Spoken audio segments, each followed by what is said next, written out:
The first cue we are gonna learn today is orienting statement. This helps the reader find their way through the lecture. There are two types of orienting statement, a thesis statement and a forecast statement.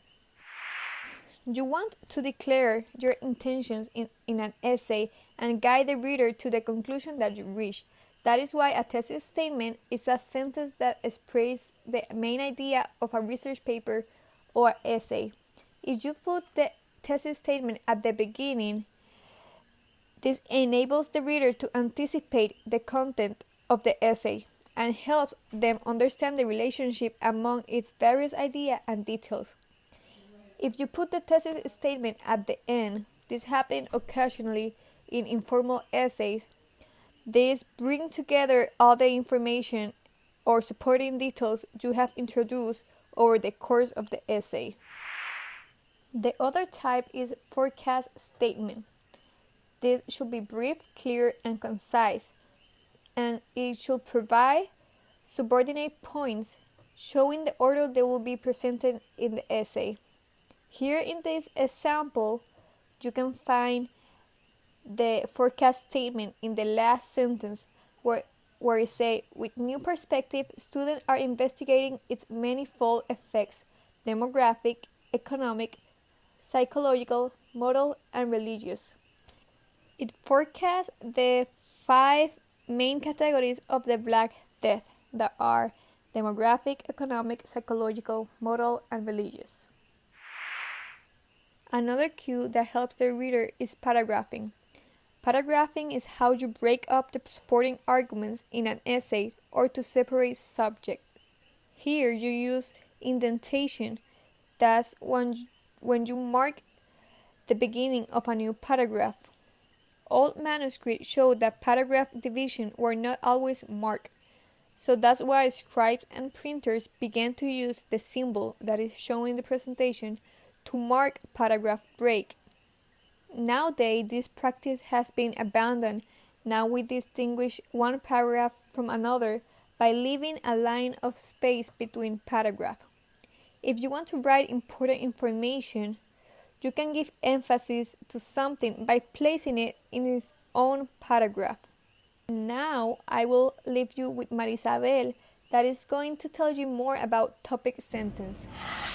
Thank you, Zulia. Now I'm going to talk about topic sentence. You're asking what is the purpose of the topic sentence? Well, the topic sentence tells the reader what your paragraph will be about in simple and direct terms. So, the topic sentence will identify the main idea, limiting the topic, the verb, the attitude, opinion, or point of view, like I said before, simple and direct. Also helps to guide the reader to expect some kind of reorientation in the opening sentence, explain the subject of each individual paragraph, and works as transition statements.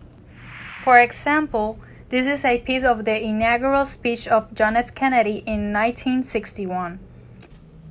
The world is very different now, for man holds in his moral hands the power to abolish all forms of human poverty and all forms of human life. And yet the same revolutionary belief for which our forebears fought are still at issue around the globe. The belief that the rights of man come not from the generosity of the state but from the hand of God. The topic sentence in this paragraph is, the world is very different now. So you can have an idea of what he will talk about, and he explained that giving the power to the man can change the world for better, ending up with the poverty, hunger, and better lifestyle for the whole world. But people who own that power want more and more power, creating brawls and tensions. Another type of topic sentence is announcing the topic. It simply announces the topic. For example, of Barry Lopez's book Arctic Dreams, a polar bear walks in a way of its own. It just announced that the paragraph talks about a polar bear, and the reader can imagine that the author will describe how the place was and what was happening there. Besides, I will talk about making a transition. What is making a transition? It introduces the main idea, linking words, phrases, or sentences, and work as both as topic sentences. So, making a transition helps to connect a previous paragraph with a new one, tie each topic sentence to a previous statement using words like however, to, finally, then, and other words, and summarizes contrast and setups and analyzes and the similarities. Now, I will give you an example of the last point of contrast and analysis of the similarities of Bruce Catton, Grant and Lee, a study in contrast. Yet it was not all contrast after all. Different as they were, in background, in personality, in underlying aspiration, these two great soldiers had much in common. Under everything else, they were marvelous fighters. Furthermore, their fighting qualities were really very much alike. The whole paragraph served as a transition, linking one sequence of paragraph with those that follows. As you can see, in the transition of the paragraph, they don't use transitional words only in the last sentence like furthermore, but use earlier sentence to make the transition like the ones that are highlighted. Other types of transitions that doesn't mention in the book are transition between sections, between paragraph, within paragraph. And now, I will leave you with my partner, Alondra. Thank you, Maria Isabel. Positioning the topic sentence. The topic sentence could occur in the first sentence, that is the most common position, in the end of a paragraph, and as the last sentence used in narrative. When the topic sentence is used in the first sentence, give readers a sense of how the paragraph is likely to be developed.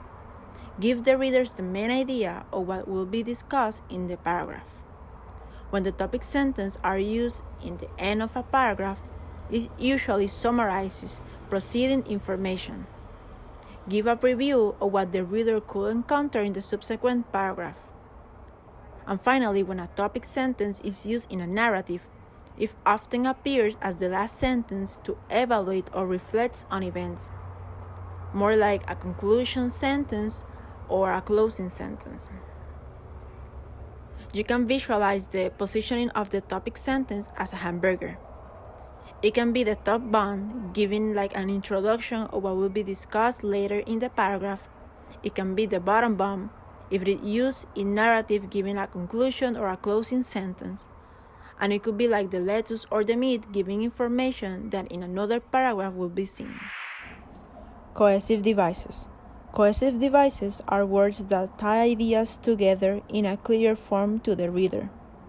Cohesive devices help the reader to guide them in the essay, to follow the writer's point by connecting keywords and phrases throughout a paragraph. The cohesive devices consist of pronoun reference, word repetition, synonyms, sentence structure repetition, and collocation. The first one, pronoun reference. Pronoun reference refers to nouns that either precede or follow them and serve to connect phrases or sentences.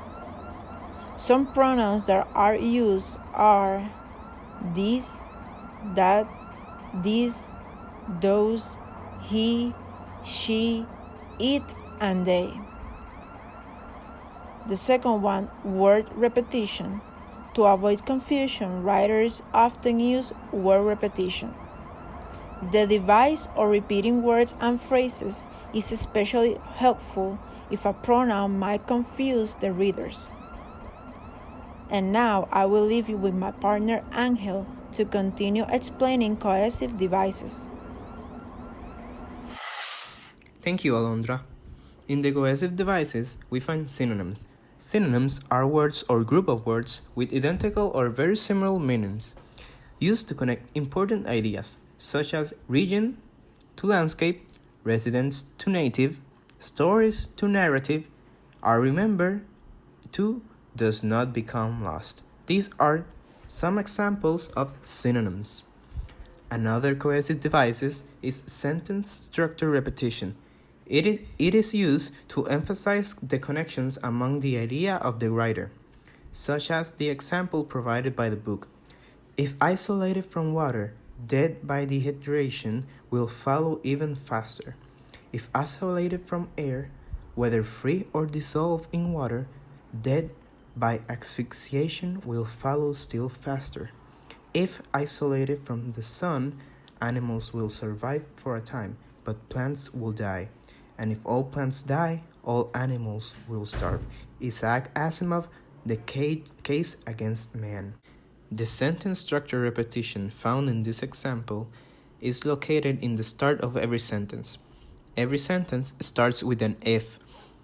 This emphasizes connections among the sentence and the ideas of the writer, and that is why it's considered sentence structure repetition, because it repeats if in every sentence and connects all the ideas of the paragraph together. Another quasi-device that we find is collocation. Collocation is the positioning of words together in an expected way around a particular topic and usually forms recognizable networks of meaning for the reader to understand. Some examples of collocations are housewife related to cooking, neighbor related to home, neighborhood, clocks are related to time, calculations, progression, precision, all these are related. Obstinacy, vagaries, or even problems are related with this group of words. Some other examples too are making a bed, doing homework, saving time, doing the dishes, or giving someone advice. These all are examples of ways that the writer can unite certain type of words or words with certain types of meaning to make a collocation for the reader to understand and get to the point that the writer is trying to make. Now I'm gonna leave you to Nayeli, who will explain transitions and what are they. Thank you, Angel. In this part of the presentation, I'll explain the use of transitions. These are specific words and phrases we can use to make the meaning of sentences and paragraphs clearer. Correct word choice is extremely important because if you pick the wrong word, the reader might misunderstand your intentions as a writer. There's three main groups of transitions: logical, temporal, and spatial. First up are logical transitions. These are used to reinforce the logic of your argument. They prepare the reader for the relationship between what you just read and what you're about to read. For example, if you're finishing up an essay, you need to let your readers know when the conclusion is coming. In that case, you begin that paragraph with the words "in conclusion" or "in summary." By doing that, you just announce to the reader that your work is coming to a close. That is just one example of a logical transition. There's many others, such as however or nevertheless, which you would use when presenting an opposing argument, just to name a few. Next are temporal transitions. These encompass phrases related with time. Words such as hourly, often, and later all indicate a progression or sequence of time. When we say the sentence, "In the beginning of the semester, I thought it would be a piece of cake," the temporal transition is "in the beginning." This helps readers understand when or how frequently something is happening within a paragraph. Last but not least are spatial transitions. These let the readers know where something is found in a scene, such as how close or how far an object is. For example, when you say, "She sat next to me in class," "next to" is a spatial transition. To make it easier to remember and identify, think of prepositions, since most, if not all of them, are spatial transitions. You can find lists of transitions in pages 327 to 329. Now I'll leave you with my partner Marisabel. Thank you, Nayeli. Now, what is heading and subheading for? This helps for the organization of the text.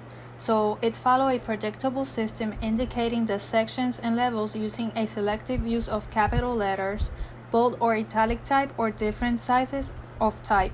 It's not used in all genres such as essays about remembered events and essays of profiling people and places. It's more common to see the heading in concept explanation, position papers, public policy proposals, and evaluation. The placement depends on the content and their discussion has to support at least two headings at each level and do not reduce the need for other cues. Therefore, the example the book gave was about our heading chapter, and as you can see, the system has three levels. The first level is set in a large red font the most visible among the others to grab the reader's attention. The second level of heading is set in a smaller font and use black type. The first of this second level heading has no subheading, while the second has 3. These third level headings in black. All of these headings follow a parallel grammatical structure. Short nouns at first level, complete sentence at second level, and ing noun phrases at the third level. For now, we can finish our presentation, but we will have an activity with Kahoot. Please connect to the code to begin to play.